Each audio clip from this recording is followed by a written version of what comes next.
Doctors have been taking to social media, giving a snapshot of where Ontario stands with coronavirus. One of those doctors is Dr. Jennifer Kwan in the Burlington area. She joins us now. Dr. Kwan, first of all, your snapshots on Twitter we've noticed. How is overall, would you say, Ontario doing in terms of hospitalizations and ICU capability and those sorts of things? Well, I think Ontario has done a really great job in preparing for a potential surge in COVID-19 patients. We have definitely expanded our capacity for both beds, ICU, ventilation capacity. Over the last few days, things have been looking a little bit more encouraging. The numbers seem to be stabilizing. That being said, I don't think we can safely say we're flattening the curve yet, so definitely should still stay home. So there are some interesting pictures, some encouraging pictures. We're showing some of your very detailed graphs. You update these every day. The dark red for viewers that we're seeing now at the bottom of the graph, that shows vented ICU patients. And as of right now, is there still enough capacity in Ontario for ICU beds? Yes, so there's actually a great capacity right now. It is very reassuring. I think yesterday there was still about 70-something% of ventilators available across Ontario. That being said, that's overall, so some areas may be more affected than others. And things, we still have to keep an eye on it, because as people get admitted to hospital, go on the ICU on the ventilator, it's not just a one-day thing. They might need to be on the ventilator for a week or two. We don't know. So it's adding up the cumulative cases that can potentially overwhelm the system. And that's the key, to avoid overwhelming the system. People are obsessed, rightfully so, is when can any sense of normalcy return to the economy and society?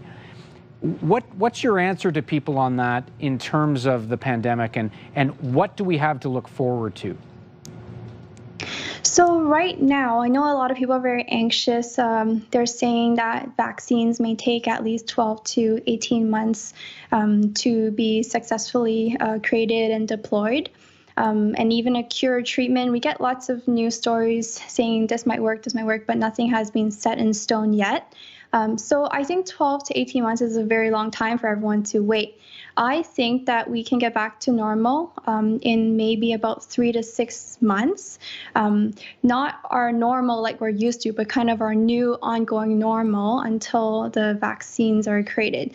So this 3 to 6 months timeline is very, very dependent on our ability to do three things. So in my recent article, I said, how do you spell pandemic without panic? So DEM stands for distancing, easy testing, and masks. So distancing, you guys, I'm sure, have got down.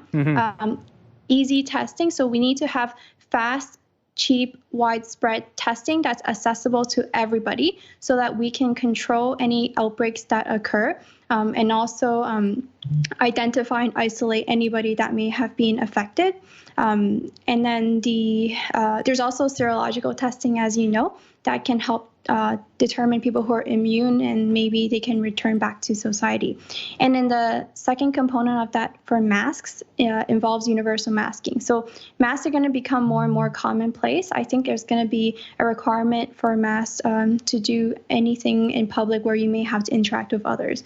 So for example, going to the mall or to the stores, I think masks are going to be critical. And one quick question, one last question. Sports, concerts, crowds. Is that just not going to happen in your view? So I think that in maybe late summer, they might start relaxing social distancing measures, but they may allow smaller crowds, 10 people, 20 people, maybe 50.